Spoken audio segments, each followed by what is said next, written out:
Dear friends, Sunday special mutton, boti liver.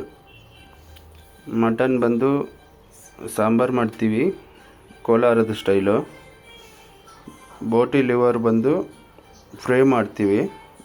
ಕೆಲವು ಜನ ಗೊಜ್ಜು ಅಂತಾರೆ, ಕೆಲವು ಜನ ಫ್ರೈ ಅಂತಾರೆ. ಸ್ವಲ್ಪ ಗಟ್ಟಿಯಾಗಿ, ಅಂದರೆ ಸಾಂಬಾರು ಥರ ಇರಲ್ಲ, ಸ್ವಲ್ಪ ಗಟ್ಟಿಯಾಗಿರುತ್ತೆ. ಬರೀ ಅದನ್ನು ನಂಚ್ಕೊಳ್ಳೋದಕ್ಕೆ ಮಾತ್ರ. ಫಸ್ಟಿಗೆ ಕುಕ್ಕರ್ ಇಟ್ಕೊಂಡು ಸ್ಟವ್ ಹಚ್ಕೋಬೇಕು.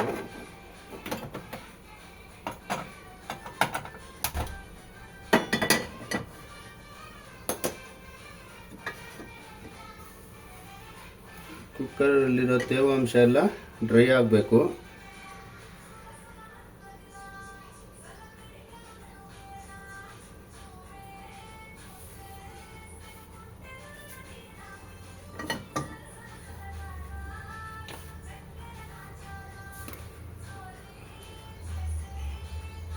ಡ್ರೈ ಆದಮೇಲೆ ಸ್ವಲ್ಪ ಎಣ್ಣೆ ಹಾಕ್ಕೋಬೇಕು.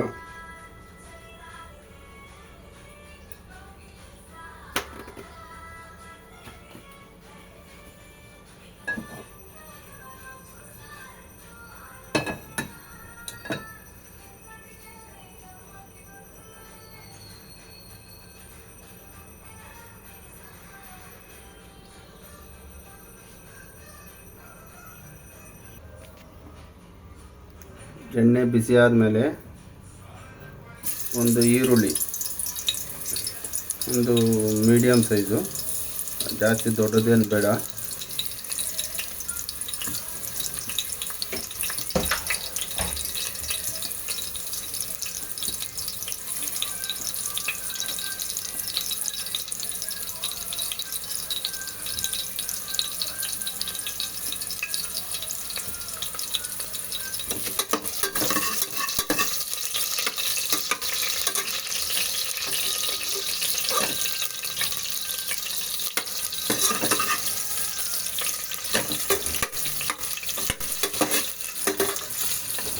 ಸ್ವಲ್ಪ ನಾನು ಉದ್ದಕ್ಕೆ ಹಚ್ಕೊಂಡಿದ್ದೀನಿ.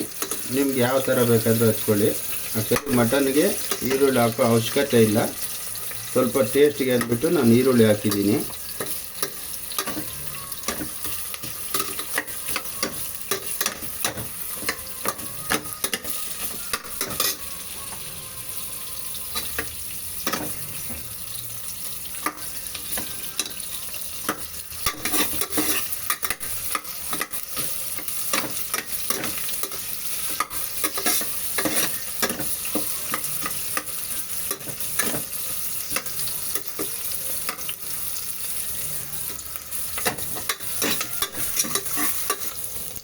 ಸ್ವಲ್ಪ ಲೈಟಾಗಿ ಗೋಲ್ಡನ್ ಕಲರು. ಮಟನ್ಗೇನಂತ ಇದೇನು ಬೇಕಾಗಿಲ್ಲ. ಮತ್ತು ಮಟನ್ 6-7 ವಿಸಿಲ್ ಕುಕ್ಕರಲ್ಲಿ ವಿಸಿಲ್ ಹಾಕ್ಸ್ಬೇಕಾಗುತ್ತೆ. ಆ ಟೈಮಲ್ಲಿ ಮಟನಲ್ಲಿ ಸಿಗೋದೇ ಇಲ್ಲ ಈರುಳ್ಳಿ.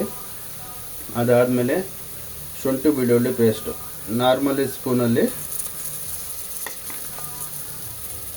2, 3, 4 ಸ್ಪೂನು 1 kgಗೆ. ನಾರ್ಮಲಿ ಒಂದು 4 ಬೆಳ್ಳುಳ್ಳಿ, ಒಂದು 4 ಇಂಚು ಶುಂಠಿ ಚೆನ್ನಾಗಿ ಕ್ಲೀನ್ ಮಾಡಿ ಮಿಕ್ಸಿಗೆ ಹಾಕ್ಕೊಂಡು ಮಾಡ್ಕೊಂಡಿದ್ವಿ.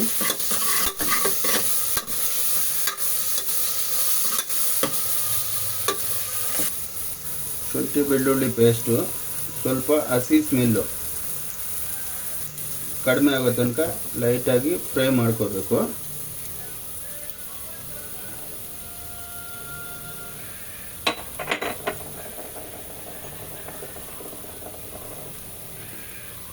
ಅದಾದಮೇಲೆ ಒಂದು ಚಿಕ್ಕ ಟೀ ಸ್ಪೂನು ಅರಿಶಿನ ಪುಡಿ,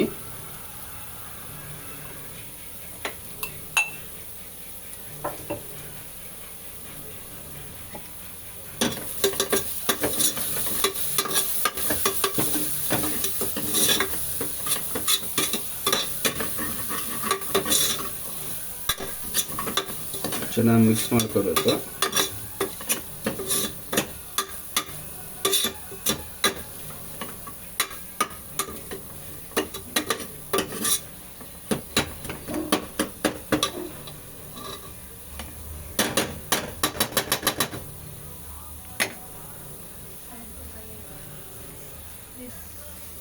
ಸ್ವಲ್ಪ ಹಸಿ ಸ್ಮೆಲ್ಲು ಹೋದ್ಮೇಲೆ ಕ್ಲೀನಾಗಿ ತೊಳೆದು ಇಟ್ಕೊಂಡಿರೋ 1 kg ಮಟನು, ಕುರಿ ಮಟನು,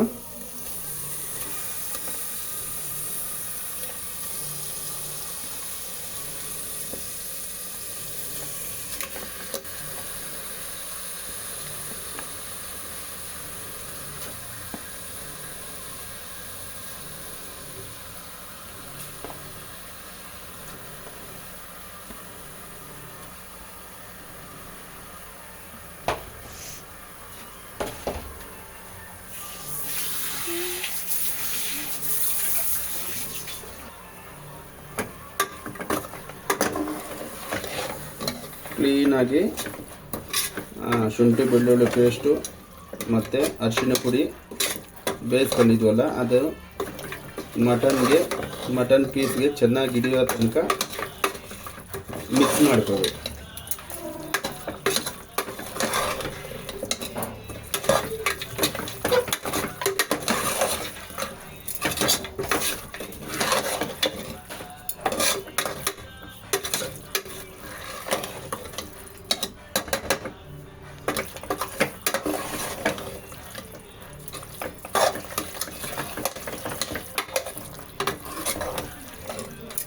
ಆದಮೇಲೆ ನಾನು ಕಲ್ಲುಪ್ಪನ್ನು ಯೂಸ್ ಮಾಡ್ತಾ ಇದ್ದೀನಿ. 1 kgಗೆ ಕೈ ಅಳತೆನಲ್ಲಿ 1 ಸ್ಪೂನಷ್ಟು ಮತ್ತು ಇನ್ನೊಂದು ಅರ್ಧ ಸ್ಪೂನಷ್ಟು. ಯಾಕಂದರೆ ಜಾಸ್ತಿ ಆದರೆ ತಿನ್ನೋದಕ್ಕೆ ಆಗಲ್ಲ, ಅದಕ್ಕೋಸ್ಕರ ಕಡಿಮೆ ಹಾಕ್ಕೊತಾ ಇದ್ದೀನಿ. ಯಾಕಂದರೆ ಉಪ್ಪು ಖಾರ ಪೀಸ್ಗೆ ಸ್ವಲ್ಪ ಹಿಡಿಬೇಕು ಅಂದ್ಬಿಟ್ಟು.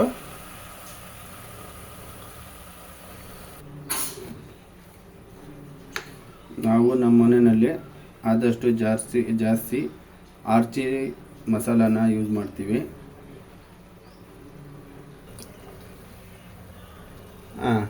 ಉಪ್ಪು ಹಾಕಿದಾದ್ಮೇಲೆ 1 ಟೀ ಸ್ಪೂನ್ ಖಾರದ ಪುಡಿ. ಯಾಕಂದರೆ ಇದು ಸ್ವಲ್ಪ ನಮ್ಮ ಕಡೆ ಖಾರ ತಿನ್ನೋದು ಕಡಿಮೆ, ಆಯಿತಾ. ಇದು ಖಾರ ಕಡಿಮೆ ಇದೆ, ಆದ್ದರಿಂದ ನಾನು 1.5 ಸ್ಪೂನಷ್ಟು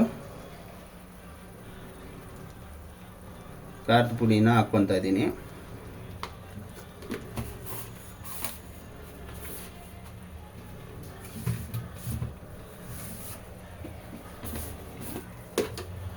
ಅದಾದಮೇಲೆ